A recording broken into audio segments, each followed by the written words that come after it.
Friends, today we are doing the experiment of phase locked loop to study the working of phase locked loop and determine the capture range and lock range. And these are the two important parameters we have to note down by doing this experiment. So now what is the PLL? Now see that this block diagram is saying that a phase detector is there, and this phase detector detects the difference of phases, and these difference of phases make a error signal, and that error signal is passed to the low pass filter to make a smooth signal amplitude, and that amplitude is feeding back to this again to VCO, and this VCO adjusts its voltage and according to the error signal which is applied from this low pass filter, and change its frequency until the error signal is going to 0. So when it is going to 0 means the signal is captured. So and the limit of this frequency range is called as a lock range, and this block diagram gives you that check the difference of phases. What the difference of phase, what is the incoming signal phase and what is the VCO built-in kit phase, and estimate the difference between these two phases, and observe pass the low pass filter gives you the smooth amplitude, and that voltage is applied to the VCO through feedback network. This VCO will increase the voltage and corresponding frequency unless the error is going to 0, and when error is going to 0, and that frequency is called as a capture frequency. Okay, the limit, the frequency designed by the circuit is called as a lock range. Okay, so now see the kit available to do the phase lock loop. Now see, first of all I want to move this, and this is the block diagram, or this is a kit. In this is a VCO, and this VCO is generating some frequency. Example, take a 1 kilohertz of frequency, it is system frequency. Okay, and that is supplied to feedback to this incoming signal to make a comparison for the input signal. Now check the VCO frequency first, and close the loop and updated the input as a reference signal. Okay, now see the frequency of the system frequency, nothing but a VCO frequency. Now check the VCO frequency now. This is a free running frequency, also called as a free running frequency or VCO frequency. Now observe this. This is the output of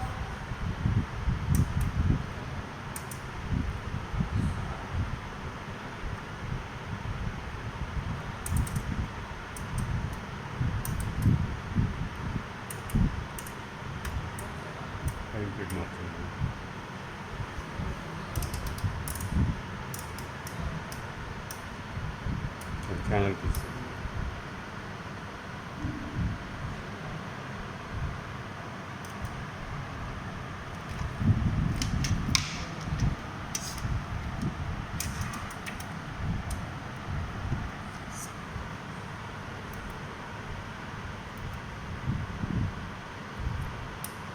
Okay, so observe this. This is the free running frequency without giving any connections. The VCO is developing its own frequency, that is called as a free running frequency or a system frequency. Now note down this amplitude and time period and the frequency. That is the first reading we have to know. So after measuring this free running frequency or system frequency or VCO frequency, make it as a loop, and this connected to this input from VCO, which is act as a reference for the incoming signal. Okay, so now this frequency VCO is feedback, make a loop and apply to the input. Okay, this is the first reading we have to know now what is your free running frequency. Next, check here, this is the input frequency applied from this CRO, and this is the input frequency. We don't know what is the frequency it may be, so apply this as an input signal. Okay? Yes. Now it compares the phase difference between the input frequency and the system frequency or VCO frequency. If there is any error, then automatically low pass filter gives the voltage and VCO will change its frequency, which is equal to this incoming frequency, to make phase error 0. Okay, so that is a capture range. Now see that how can you check, how can you make the phase error, and how can you tune to this without phase error 0. Okay, observe this, the two waveforms, one is from VCO and one is from input signal, and these two are completely opposite in phase. Nothing but the total phase error is having completely 180 degrees of phase shift. The maximum phase error is 180 degrees only. So observe here, incoming signal and VCO signal are out of phase, that is having the maximum phase error, that is 180 degrees, completely opposite. Observe this, this is a one signal, this is a negative going signal, channel incoming signal, and this is a positive going signal, this is a VCO signal. Okay, so now this is a starting of the maximum error. Okay, now I want to change the input signal.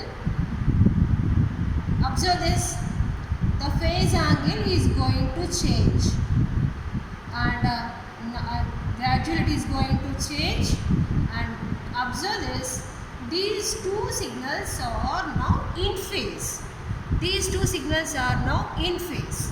So nothing but when there is no phase error. Why? Because the incoming signal phase and the VCO phase both are equal, same phases. So phase error is 0, and this frequency is called as a log frequency. Note down the frequency value, that is around 2.2 kilohertz or 2266 hertz. This is a log frequency stop. Why? Because there is no phase error. Why? Because the input signal and the VCO signal both are in phases. There is no phase error, and so the signal is log. The signal is captured, means 0 error. Now there is now change this frequency gradually. Again observe this, these are having some difference of phases, and this, now observe that the signal is going to disturb, and nothing but your log frequencies, captured frequency is completed. So observe this, the capture range is very narrow, clearly observing this, around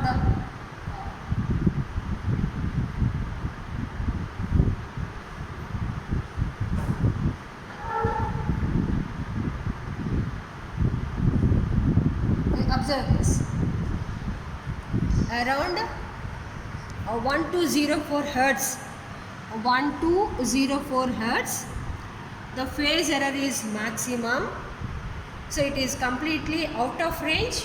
So now I want to change this input signal to make these two phases are equal.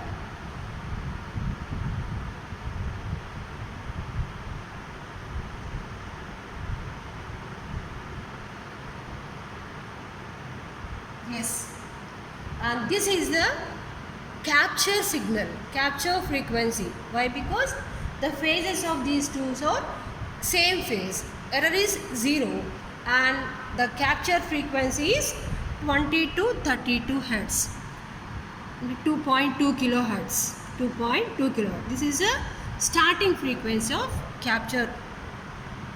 And now I want to change this slowly. It is disturbed now. So your capture range is completed. So the starting frequency of capture is 2000, 2.2K to 2.4K, 2.2 kilohertz to 2.4 kilohertz is your capture range. Yes, 2.2 kilohertz to 2.4 kilohertz is your capture range. Now again I want to move to next portion, that is lock range. Okay. It is again going to opposite phases. So the lock range is completed. So 2.2 kilohertz to 2.6 kilohertz is your lock range. Lock range. Okay. When the phase are equal, then the frequency limit is called as a capture range. When the phase is opposite, then it is a lock range. Like this, you have to note down the capture range and lock range, and you have to find out your theoretical formula is there. That is a free running frequency, and R1C1, this is theoretical frequency, and the lock range and capture range. From that you have to estimate your readings. This is about a phase lock loop.